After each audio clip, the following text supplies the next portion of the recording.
இந்த சம்பவம் நடந்த காலகட்டம் படையப்பா படம் உருவாக்கி கொண்டிருந்த காலகட்டம். ஸோ சிவாஜி சார்ட்ட படையப்பா படத்துடைய ஸ்டோரிய அவருடைய கேரக்டருக்காக கே.எஸ். ரவிக்குமார் போய் சொல்றாரு. சொல்லி முடிச்சதுக்கப்புறமா சிவாஜி சார் கே.எஸ். ரவிக்குமார்ட்ட ஒரு விஷயம் சொல்லியிருக்காரு. என்ன அப்படின்னா, "நான் என்னோட ஹேர் ட்ரெஸ்ஸர அனுப்பிச்சு விட்றேன். நீ அவங்கட்ட எனக்கு எந்த மாரி ஹேர் ஸ்டைல் வச்சா கரெக்ட்டா இருக்கும். இந்த படத்தில இந்த கேரக்டர்ல உன்னோட ஸ்டைல் என்ன அப்படின்றத சொல்லு. அதுக்கேத்த மாரி இவன் விக் ரெடி பண்ணி கொண்டு வந்துருவான்." அப்படின்ற மாரி சிவாஜி சார் சொல்லியிருக்காரு.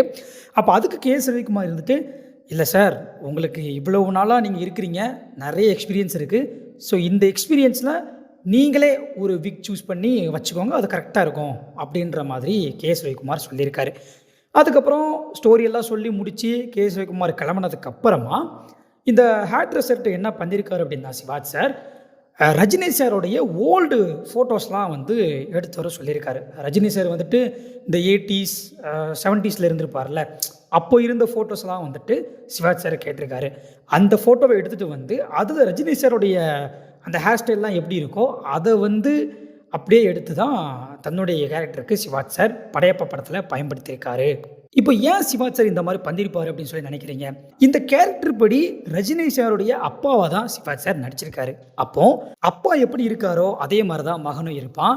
இப்போ அப்பாவுக்கு பார்த்தீங்கன்னா, அதிகமா ஏஜ் ஆயிருச்சுன்னு வச்சுக்கோங்களேன். சில பேர்லாம் சொல்லுவாங்கல்ல, உங்க பையன பார்க்கும்போது நீங்க யங்கா இருக்கும்போது எப்படி இருந்தீங்களோ, அதே மாரி இருக்கிறீங்க அப்படின்னு சொல்லிட்டு அப்பாவ பார்த்து சொல்லுவாங்க. அப்பா எப்படி இருக்கிறாங்களோ, அதே மாரி தான் புள்ள இருப்பான். ஸோ இந்த ஒரு விஷயத்துக்காக தான் சிவாஜி சார் ஒரு டெடிகேஷனா அந்த கேரக்டருக்கு என்ன தேவை அப்படின்றதுக்காக தான் இந்த ஒரு விஷயத்த பண்ணியிருக்காரு.